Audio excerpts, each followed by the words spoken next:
നമസ്കാരം. നമ്മളിപ്പോൾ പവനമുക്താസന സീരീസാണ് ചെയ്തുകൊണ്ടിരിക്കുന്നത്. അപ്പോൾ നമ്മൾ പാദം കഴിഞ്ഞു, മുട്ടും ഇടുപ്പും കഴിഞ്ഞു.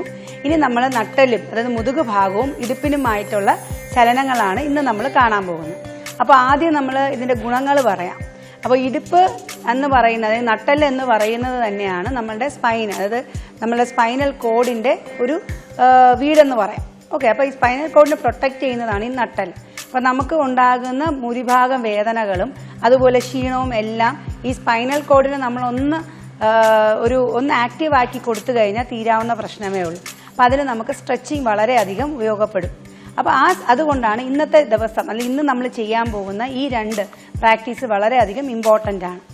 ഇനി ആർക്കൊക്കെ ചെയ്യാൻ പാടില്ല, നമുക്ക് നട്ടലിന് സിവിയറായിട്ട് ബാക്ക് പെയിൻ ഉള്ളവർ, IVDP ഡിസ്ക് പ്രൊലാപ്സ് അങ്ങനെയുള്ള കണ്ടീഷൻ ഉള്ളവർ, അല്ലെങ്കിൽ നമുക്ക് വയറിന് റീസെൻ്റായിട്ട് സർജറി ചെയ്തവർ, അങ്ങനെ ഹെർണിയ അതായത് നമ്മളുടെ അംബ്ലിക്കൽ ഹെർണിയ പോലെയുള്ള, കാരണം വയറിന് അധികം പ്രഷർ കൊടുക്കാൻ പാടില്ലാത്ത അവസ്ഥ, അവരൊന്നും ഇത് ചെയ്യാൻ പാടില്ല. ഗർഭിണികൾക്ക് ചെയ്യാമോ എന്ന് ചോദിച്ചാൽ ചെയ്യാം. കാലിൻ്റെ അകലം, 2 കാലും തമ്മിലൊന്ന് അകലം ഒന്ന് കൂട്ടിയാൽ മാത്രം മതി. കാരണം വയറുള്ളത് കൊണ്ട് നമുക്കൊരു സ്പേസ് കൊടുക്കണം. അപ്പോൾ അത് 2 കാലും ഒന്ന് അകറ്റി വെച്ചിട്ട് ചെയ്യാവുന്നതാണ്. അപ്പോൾ ഇനി ഇതിൻ്റെ ഗുണങ്ങളുടെ കൂടെ എനിക്ക് 2-3 കാര്യങ്ങളോട് ആഡ് ചെയ്യേണ്ടതായിട്ടുണ്ട്.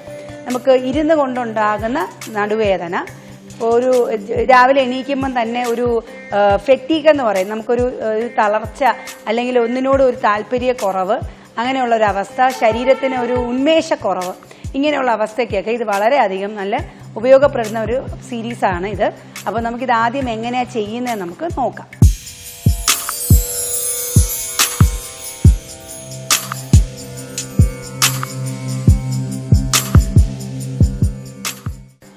അതിനായി ആദ്യം നമുക്ക് കാലുകൾ രണ്ടും നീട്ടിവെച്ച് അകത്തിയിരിക്കാം.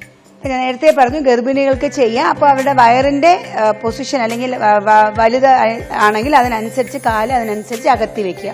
നോർമലായിട്ടുള്ളവർക്ക് നോർമൽ രീതിയിൽ, ഇപ്പം ഞാൻ അകത്തി വെച്ചിരിക്കുന്ന ഒരു മാറ്റിൻ്റെ അകലമാണ്, ആ അകലത്തിൽ വെക്കുക.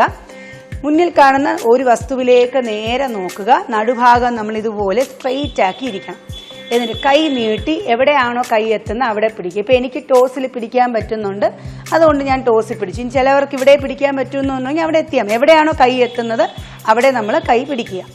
ഇനി വളരെ പതുക്കെ മുട്ട്, വേറെ ഒന്നും നിങ്ങൾ ചെയ്യരുത്, കൈയിൻ്റെ മുട്ട് വെളിയിലോട്ട് ബെൻഡ് ചെയ്യുക. അപ്പം കൈയിൻ്റെ മുട്ട് ബെൻഡ് ചെയ്യുമ്പോൾ കണ്ടോ, ഞാൻ ഫ്രണ്ടിലോട്ട് എന്നെ വലിക്കുന്നത് കണ്ടോ, ഈ വലിവാണ് നമുക്ക് വേണ്ടത്. Breathe in, breathe out. ശ്വാസം ഉള്ളിലേക്ക് എടുക്കുക, ശ്വാസം വിടുമ്പോൾ നമ്മൾ കൈമുട്ട് ബെൻഡ് ചെയ്യുക. എത്ര കുനിയാൻ പറ്റുമോ അത്രയും കുനിഞ്ഞാൽ മതി. ശ്വാസം ഉള്ളിലേക്ക്, ശ്വാസം പുറത്തേക്ക്, ശ്വാസം ഉള്ളിലേക്ക്, ശ്വാസം പുറത്തേക്ക്. ഇങ്ങനെ നമുക്ക് റിപ്പീറ്റ് ചെയ്യാം. ഒരു 10 തവണയെങ്കിലും നമുക്ക് റിപ്പീറ്റ് ചെയ്യാം. ഇനി അടുത്ത സീരീസ് എന്ന് പറയുന്നത് ഓൾട്ടർനേറ്റ് ടോ ടച്ചിങ് ആണ്. അത് ഗത്യാമക് സീരീസ് എന്ന് പറയും.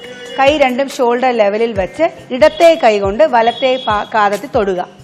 ഓക്കെ, അപ്പം വലത്തെ കൈ എന്ത് ചെയ്യണം, പിന്നിലേക്ക് മാക്സിമം ട്വിസ്റ്റ് ചെയ്യണം. അപ്പം നന്നായിട്ട് നമ്മളെ ഈ ബോഡിയാണ് ഈ ട്വിസ്റ്റിങ് വരേണ്ടത്. അപ്പം സീരിയസ് ആയിട്ട് ചെയ്യാം. അതുപോലെ നിവർന്ന് വരിക.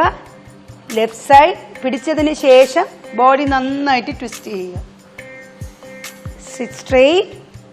വലത്തെ വശം കണ്ടിങ്ങനെ പിടിക്കുക, നിവർത്തി നന്നായിട്ട് ട്വിസ്റ്റ് ചെയ്യുക.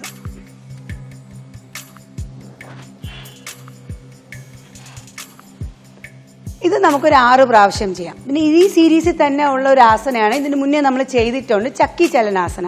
കൈ ഇങ്ങനെ ഇന്റർലോക്ക് ചെയ്തിട്ട് നമ്മൾ മാവാട്ടുന്ന പോലെ നന്നായിട്ട് ഫോർവേഡും ബാക്കിലോട്ട് പോകുമ്പോൾ എത്രത്തോളം പിന്നി പോകുമ്പോൾ അത്രയും നല്ലത്. ഫ്രണ്ടിലോട്ട് വരിക, പിന്നിലേക്ക് പോവുക, ഫ്രണ്ടിലേക്ക് വരിക, പിന്നിലേക്ക് പോവുക. ഇനി ഓപ്പോസിറ്റ് ഡയറക്ഷൻ, ബാക്കിലോട്ട് പോവുക, മുന്നിലേക്ക് വരിക, പിന്നിലേക്ക് പോകണം, ഫോർവേഡ്. ഒരു 3 റൗണ്ട് നമ്മൾ ചെയ്തു നിർത്തി. ഇത് 3 ഇടുപ്പും മുതുകു ഭാഗത്തിനുമായിട്ടുള്ള നമ്മളുടെ ആസനങ്ങൾ. അപ്പോൾ റിലാക്സ് ചെയ്ത് കൈ പിന്നിൽ വെച്ച് കണ്ണടച്ച് റിലാക്സ് ചെയ്തിരിക്കുക. അല്പനേരം കഴിഞ്ഞ് കഴിയുമ്പോൾ നമുക്ക് നമ്മുടെ ശരീരം പരാവസ്ഥയിലേക്ക് വരും. അപ്പോൾ നമുക്ക് നിവർന്നിരിക്കാം. അപ്പോൾ നമ്മൾ പവനമുക്താസനയുടെ 3ാമത്തെ സീരീസ് നമ്മൾ ചെയ്തു. അപ്പോൾ സീരീസ് ചെയ്ത് എൻ്റെ കൂടെ ചെയ്തവർക്ക് തന്നെ അപ്പം തന്നെ നമുക്കതിൻ്റെ വ്യത്യാസം മനസ്സിലാകുന്നുണ്ടല്ലേ. മുതുക് ഭാഗവും നമ്മളുടെ വയറും നെഞ്ചുഭാഗം, അതായത് ഈ ട്രങ്ക് റീജിയൻ മൊത്തത്തിൽ നമ്മൾ ട്വിസ്റ്റിങ്ങും സ്ട്രെച്ചിങ്ങും ഒക്കെ ചെയ്ത് കഴിഞ്ഞപ്പോൾ അവിടുത്തെ മാംസപേശികൾക്കുണ്ടാകുന്ന വ്യത്യാസമാണ് ഇപ്പോൾ നിങ്ങൾ അനുഭവിക്കുന്നത്. അപ്പോൾ ആദ്യമായിട്ട് ചെയ്യുമ്പോൾ ഇച്ചിരി ബുദ്ധിമുട്ടുണ്ടാകും, സാരമാക്കണ്ട, റെഗുലറായിട്ട് ഇത് ചെയ്യുക. അപ്പോൾ നേരത്തെ പറഞ്ഞ പോലെ റീസെന്റ് സർജറീസ് ചെയ്തവർ ഇത് ഒഴിവാക്കണം. ഗർഭിണികൾക്ക് ചെയ്യാം, കാലുകൾ അകത്തി വെച്ച്, ഇത്രയും സ്പീഡിൽ ചെയ്യണം എന്നില്ല. ഗർഭിണികൾ ഇതിൽ ഒഴിവാക്കേണ്ട ഒന്നെന്ന് പറയുന്നത് ഈ ഓൾട്ടർനേറ്റ് ട്വിസ്റ്റിങ്ങിൽ ഇത്രയും മാക്സിമം ട്വിസ്റ്റ് ചെയ്യാൻ ഞാൻ പറഞ്ഞു, ആ മാക്സിമം ട്വിസ്റ്റിങ് ഒഴിവാക്കുക. നിങ്ങൾക്ക് എത്ര പറ്റുമോ അത്രയും മാത്രം ചെയ്താൽ മതി.